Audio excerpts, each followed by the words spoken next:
शुक्रवार की शाम को प्रधानमंत्री नरेंद्र मोदी के आवास पर एक बेहद अहम बैठक होती है।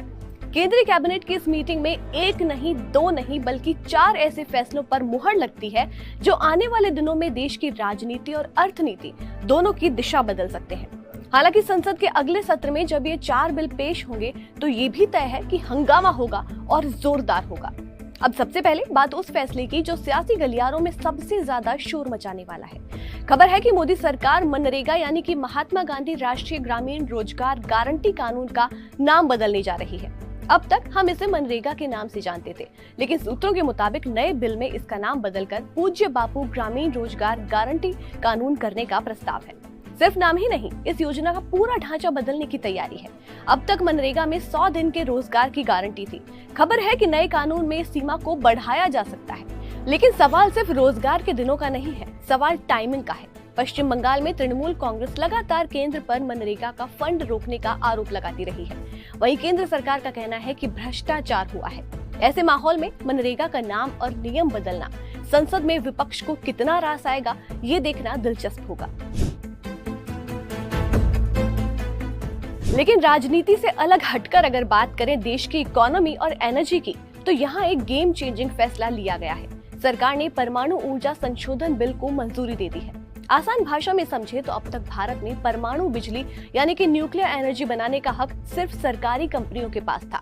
एटम बम हो या फिर एटॉमिक एनर्जी, ये सेक्टर हमेशा सरकार की कड़ी निगरानी में रहा है। लेकिन अब सरकार ने इस सेक्टर के दरवाजे प्राइवेट कंपनियों के लिए खोलने का फैसला किया है। जब ये बिल कानून बनेगा तो टाटा, अडानी या अंबानी जैसे प्राइवेट कंपनियां भी न्यूक्लियर पावर प्लांट लगा सकेंगी और बिजली पैदा कर सकेंगी।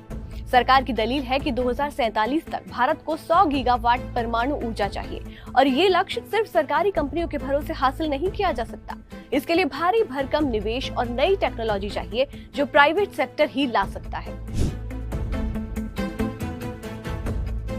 सुधारों की गाड़ी यही नहीं रुकी। कैबिनेट में इंश्योरेंस सेक्टर में भी विदेशी निवेश यानी कि एफडीआई की सीमा को 74% से बढ़ा करके सीधे 100% करने के बिल को मंजूरी दे दी है। मतलब अब विदेशी बीमा कंपनियां पूरी तरह से भारतीय बाजार में अपनी सब्सिडियरी खोल सकेंगी। वहीं देश की शिक्षा व्यवस्था खास तौर पर हायर एजुकेशन के लिए भी एक बड़ा फैसला हुआ है। यूजीसी और एआईसीटीई जैसी संस्थाओं के अलावा अब उच्च शिक्षा के लिए एक नया सुपर रेगुलेटर यानी कि नियामक संस्थान बनाने की तैयारी है।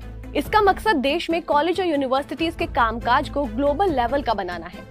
कुल मिलाकर तस्वीर साफ है। शुक्रवार को हुई इस कैबिनेट बैठक में सरकार ने अपने इरादे जाहिर कर दिए हैं। एक तरफ मनरेगा के जरिए गांव और गरीब को नया संदेश देने की कोशिश है, तो दूसरी तरफ परमाणु ऊर्जा और इंश्योरेंस जैसे सेक्टर खोल करके दुनिया को ये बताने की कोशिश है कि भारत बड़े आर्थिक सुधारों के लिए तैयार है। लेकिन असल इम्तिहान अगले हफ्ते होगा, जब ये बिल संसद के पटल पर रखे जाएंगे। क्या विपक्ष मनरेगा का नाम बदलने देगा और क्या परमाणु ऊर्जा में प्राइवेट एंट्री पर सवाल नहीं उठेंगे?